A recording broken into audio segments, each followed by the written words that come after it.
Masya Allah, ini siapa yang dimaksud Abah Furqon ini, Bah? Siapa ini, Bah?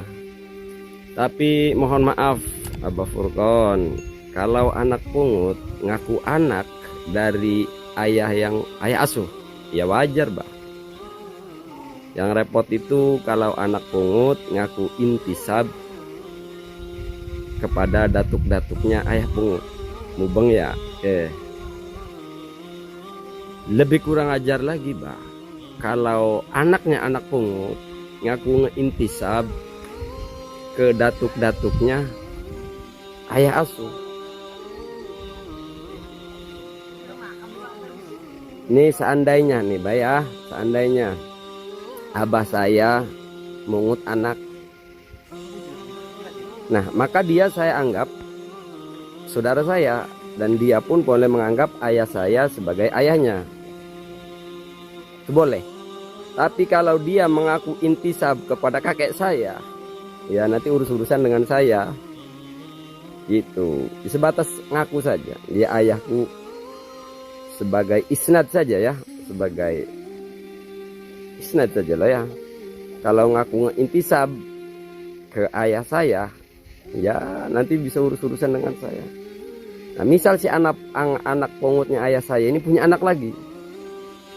Kalau si anaknya ini ngaku cucunya, cucu yang intisab kepada ayah saya, bisa saya proses hukum. Kalau tindakannya kurang ajar. Kalau misalnya anaknya anak pungut ngaku bahwa cucunya ayah saya, sebatas menyandarkan, tapi perbuatannya bikin pesantren dakwah, ya sah-sah saja. Tapi kalau bikin gaduh bangsa Indonesia, ngacak-ngacak nasab orang, padahal dia ayahnya dia itu anak pungut misalnya, saya yang injak kepalanya. Dan saya tahu video ini nggak bakalan ditampilin di TikTok.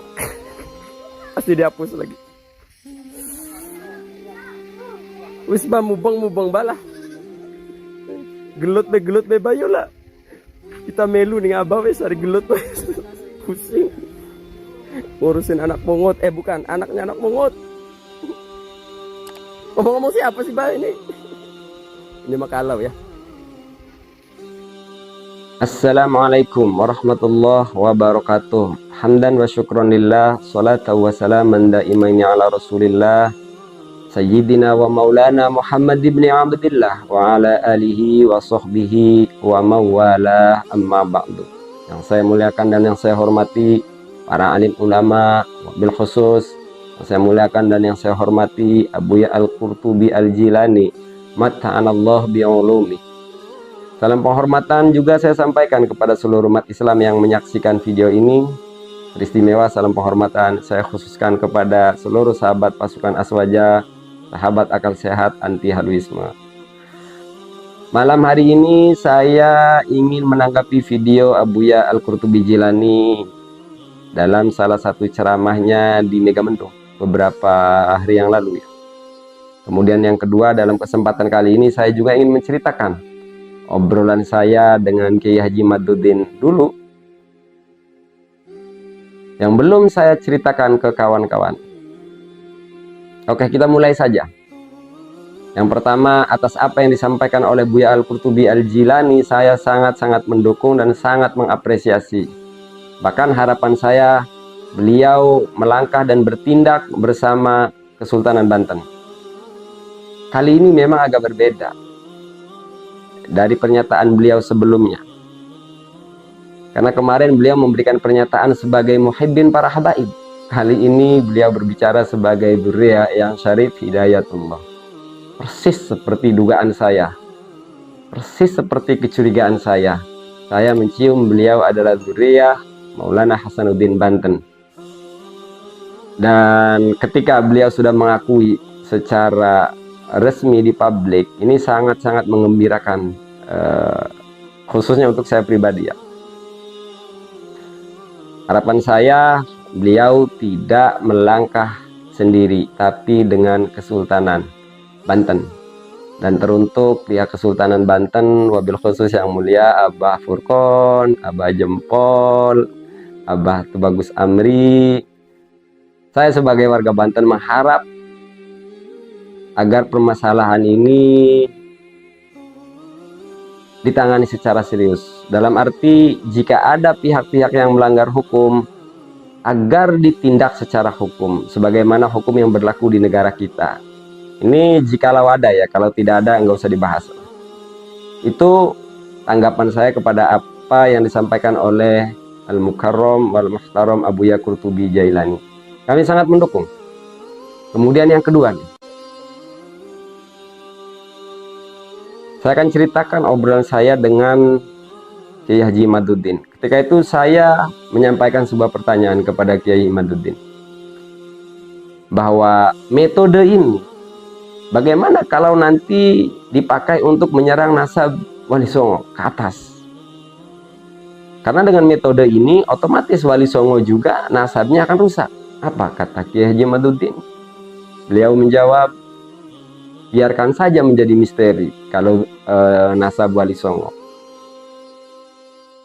Maka oleh karenanya dari jawaban beliau saya ambil kesimpulan bahwa kemarin-kemarin ya saya berhusnudon ya ke beliau. Beliau ini ya mengkritik secara ilmiah gitu. Ternyata beliau ini entah dimanfaatkan atau memang sengaja bergabung dengan pihak-pihak yang memang bertindak secara over. Memang sampai kepada saya pribadi sebuah kisah tentang bersatunya Kiai Imaduddin dengan mereka-mereka ini. Kita dapat, cuma nggak bisa ngomong di publik di sini. Tapi yang jelas ada upaya agar Kiai Haji Imaduddin ini gabung dengan mereka. Kisah itu entah benar ataukah tidak sampai kepada saya. Dan dalam konteks ini saya hanya menyampaikan apa yang saya dengar. Saya tidak berstatement ya. Artinya kalau hanya sebatas beliau mengkritik secara ilmiah, saya kira masih sah-sah saja. Beliau mempertanyakan tidak disebutkan di kitab sezaman, saya kira sah-sah saja itu ya. Tapi ternyata lalu kemudian ketika beliau membangun metodologi untuk menafikan Ubaidillah, beliau mengklaim dan membenarkan metode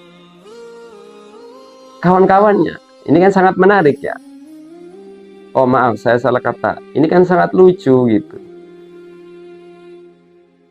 Oleh karenanya sampai detik ini kepada pribadinya Kiai Haji Imaduddin saya masih sangat berhusnuzon.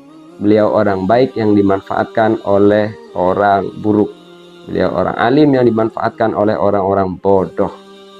Sekali lagi kepada pihak Kesultanan Banten, mohon agar kiranya masalah ini ditangani secara serius. Kalau memang ada unsur-unsur pidana, tolong agar masalah ini dibawa ke proses hukum sebagaimana hukum yang berlaku di negara kita.